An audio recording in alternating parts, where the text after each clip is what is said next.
Hey, it's Sophia here from You Know Your Mindset. And I just wanted to share with you guys today why our traditional thinking around how to process overwhelm may not be as helpful as we think it is. So, if you're anything like me, you've probably engaged in one of these 4 overwhelm behaviors, things that you do to process overwhelm or make yourself feel like you're being productive when feeling overwhelmed, that actually in reality don't help with overwhelm at all. They increase our sense of overwhelm.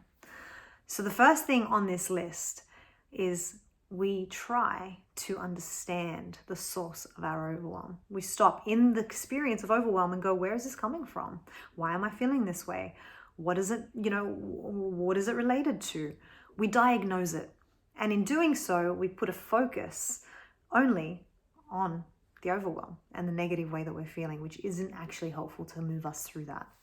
The second thing that we do when we're overwhelmed that's not really helpful is we apply meaning. We apply meaning like, if I'm feeling this way, maybe I'm not ready. If I'm feeling this way, maybe it's a sign I shouldn't do it. If this is coming up for me, it's probably because this isn't something that's natural for me.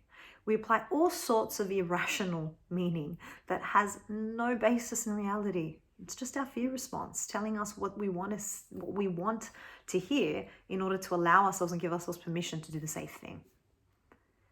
The next thing that we usually do as a way of combating overwhelm is we do things like pause. We'll wait. I'm overwhelmed right now. I'm just going to stop this. Take a seat for the next week, month, however long I decide to sit. And hopefully when I come back, I won't feel this way. What that actually does, counterintuitive as it may feel, is actually just freeze everything in time. So it freezes the shame, the sense of the shame, the guilt, or the sense of not being able to do the thing. It freezes the workload or the thing that you're feeling overwhelmed by.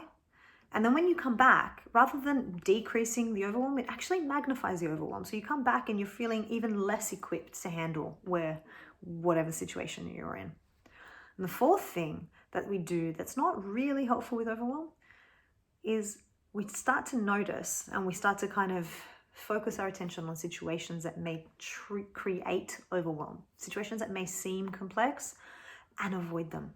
And this happens predominantly on a subconscious level, but sometimes on a conscious level. So sometimes we make active choices to say, that looks like it's too much for me, or that looks too complicated. And we actively check out of those processes. And when we do that, what we're really saying is, I'm not going to challenge myself to that because I don't want to feel this way again. Now, the negative side of that is that all the good stuff in life, our dreams, our goals, our aspirations, they come with challenge. So when we check out mentally of things that may be too complicated or complex, we're checking out of all those incredible experiences as well.